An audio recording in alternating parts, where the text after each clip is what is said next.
سفر پہ تھے تو ہماری گاڑی کا پیٹرول ختم ہو گیا، تو اتفاق سے ہمارے پاس کوئی رقم نہیں تھی کہ جس سے ہم پیٹرول ڈلوا سکیں۔ تو میں نے اپنے ساتھی سے کہا کہ یہاں کوئی قریب ترین ساتھی ہو تو اس کا نمبر ہو تو اس کو فون کرو کہ ہمیں تھوڑی سی رقم بھیجے تاکہ ہم گاڑی میں پیٹرول ڈلوا لیں۔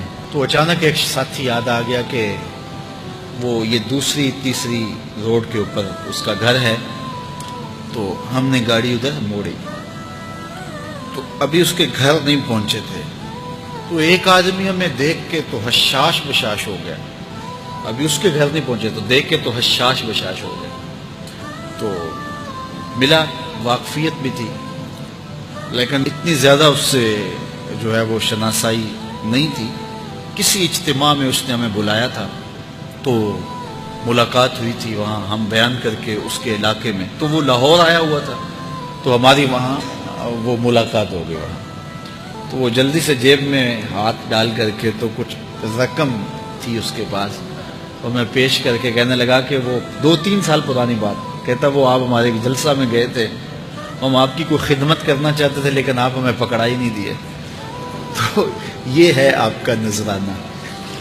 تو ہوتا یہ ہے کہ اگر کوئی نذرانہ پیش کرے تو میں کہتا ہوں کہ نہیں کوئی مسئلہ نہیں، لیکن میں نے کہا ٹھیک ہے لے آؤ، چونکہ تم خود نہیں آئے ہو، تمہیں کسی نے بھیجا ہے۔ وَيَرْزُقُهُ مِنْ حَيْثُ لَا يَحْتَسِبُ، میرے رب کا وعدہ ہے اگر تم اس پہ بھروسہ کرو تو پھر وہ تمہیں وہاں سے دے گا جہاں سے تمہیں گمان بھی نہیں ہوگا۔ یہ یہاں ٹول پلازہ ہوتا تھا نا، یہاں یہ جو پنڈی بائی پاس کے باہر، ہم 3 دن کا مسلسل سفر کر کے آئے تو جو رقم وغیرہ تھی تو وہ کہیں راستے میں ختم ہو گئی۔ جہاں جیب میں ہاتھ ڈالا تو ہمارے پاس وہ اتنے پیسے بھی نہیں تھے کہ وہ ٹول والے کو دے سکے۔ تو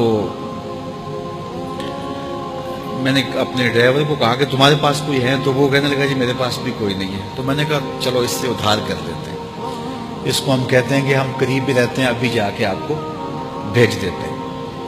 تو ہمارے سے جو اگلی گاڑی تھی اس نے اس کو کہا کہ یہ جو پیچھے والے ہیں نا ان کا بھی کاٹ لو۔ اس نے ہمیں پہچان لیا تو اس نے کہا کہ یہ جو پیچھے گاڑی آ رہی ہے نا اس کے بھی لے لو۔ تو اس نے پیچھے مڑ کے دیکھا تو اس نے کہا اچھا یہ وہ آ رہے، چلو تم بھی رہنے دو۔ تو نے کہا تم بھی جاؤ اور وہ بھی جائے۔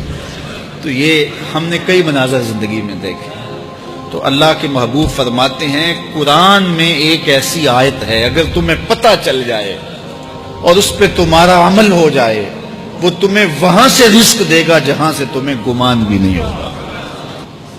ایک آیت قرآن کی جو میں جانتا ہوں اگر لوگ اس کو تھام لیں، اس پہ عمل پیرا ہو جائیں، اس کو روحوں میں اتار لیں، اس کو اپنے عمل کا حصہ بنا لیں، اس پر یقین و اذعان کا جہاں آباد کر لیں، تو فرمایا کہ وہ ایک آیت ہی ان کی پوری زندگی کے لیے کافی ہے۔